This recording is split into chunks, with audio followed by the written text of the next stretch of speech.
An panuganing kagtubos. Tanganing mas masabutan niyato ang mensahe kan panahon ning Advento, manunungod sa pagdatong kang kagurangnan, magayon na balikan ta ang nangyari kung tano takaipuhan ang kagtubos, kang nakaagi kita naghorop-horop manunungod sa Dios Ama nakaglalang kan langit asin daga.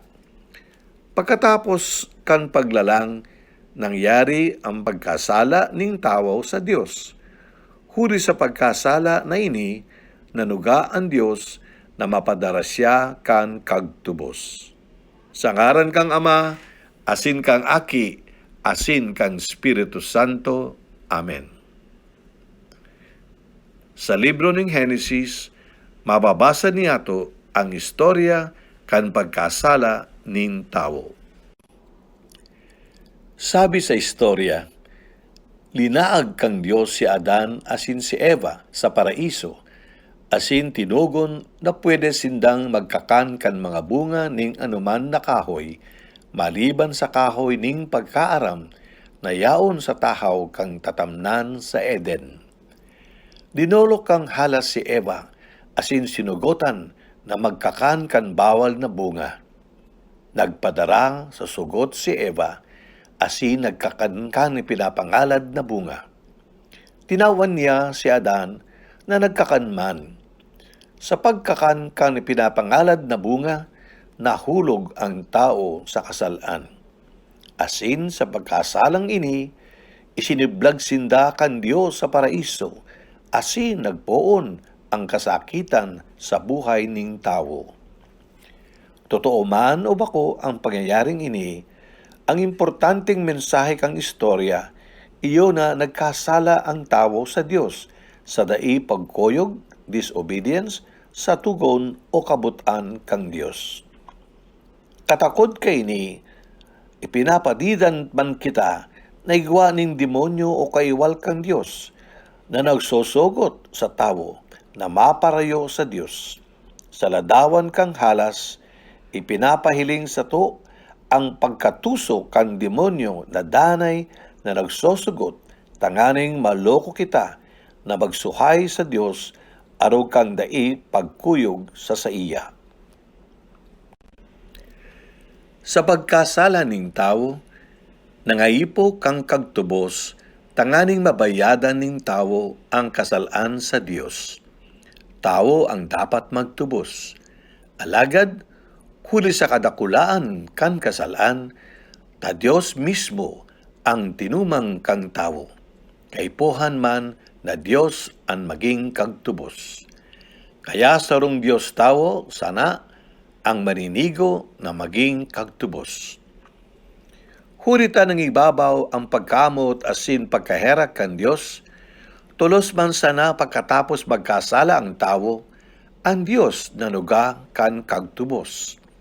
Nagsabi ang Dios, nang tinubo kang babae, iyo ang marunot kang payo kang demonyo sa pagdaog ang karatan asin kasalan. Na buot sabihon, maabot ang panahon na igwang babae na mangagaki kan magiging kagtubos. Ang Dios maninitawo. Sa paduga kan Dios na mapadara siya ning kagtubos, kaipuhan andamon muna ang tao tanganing sa pagdatong kang kagtubos, mamimibid siya. Nagsugo ang Dios ning mga patriarka, arog dinda Noe, Abraham, Isaac, Jacob, Moises. Siring man ning mga propeta, arog dinda Isaías, Jeremias, Samuel. Mga hukom, arog dinda Otniel, Gideon, Samson.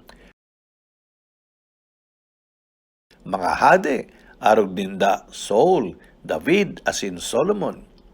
Sinda ang mga tinawan ning katugdan sa pangataman kang banwaan kang Dios, mantang inaandam kang Dios ang kinaban sa pagdatong kang Dios Aki na iyo ang sinugo niyang kagtubos. Kan harinina ang panahon kan pagdatong ni Jesus, sinugo man si San Juan Bautista na iyo ang nag-andam kandalan kang kagurangnan, asin nagpamidmid sa mga tawo kan Mesiyas, kanitukdo niya si Jesus sa mga tawo asin nagsabi, uya ang kordero kan Dios. Haloy ang naging pag-andam, hudita da iman pwedeng dali-dalion ini, ta baka makilagan ang tao asin maging pirit ang pagtubod sa pagdaton kan kagtubos. Girumdumunta na dahil sa sadiring kabutan o free will ning tao, ang tao man ang mapili kung matubod o dai. Halimbawa, kan nagprofesiya si Isaías na saro sa tanda kang pagdatong kang Mesiyas, iyo na ang birhen mangangaki, asin Emmanuel ang ngaran niya na buot sabihon, Dios uya sato. Masakit tubudan ini, dahil suway sa ordinaryong paagi kan pangaki. Kaya sa pag-andam, nagpuo ng Diyos sa agom ni Manoa na sa paghiling kang tao, imposible ng mangaki ta bawas na. Alagad, sa kapangyarihan kang Diyos, nagida masin nangaki ki Samson na naging hukom kang Israel. Siring man kay Isabel, nabawas asin gurang na, alagad nangidam asin nangaki ki Juan Bautista. Mga imposible sa mata kang tao, alagad nangyari sa pag-andam sa mga tao, sa mas dakula pang ngangalasan na ang birhen maging mangingidam asin mangangaki sa kapangyarihan kang Espiritu Santo, hulita Diyos ang ipapangaki. Ang Diyos naduga kan kagtubos, asin pag-abot kan kapanuan kang panahon, ipinadara niya ang akin niya mismo na namundag sa kidab-an bilang tao. Inutob kang Diyos ang sa iyang panuga, taang sa iyang tataramon na nilaman sa pagkatao ni Jesucristo.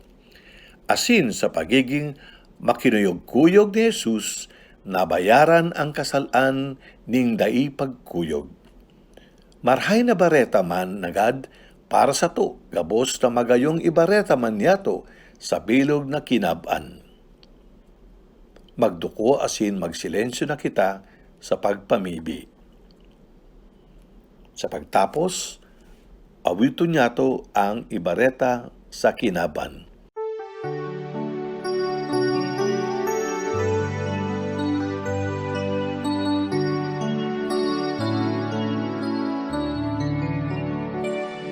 Ibareta sa kinaban, aliwanag sa kadikluman, irugyaw sa katawahan, malagong na siyang unyan. Patagunan kabukilan, nadosonan mga lalan, linigan sa tuyang puso, agonan kakurangan.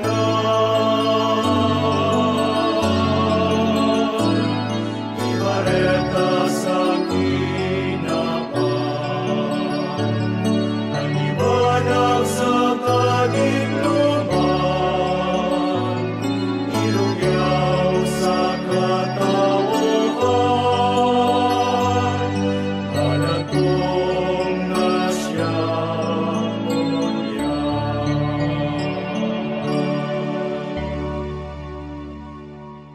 Sa ngaran kang Ama, asin kang Aki, asin kang Espiritu Santo. Amen.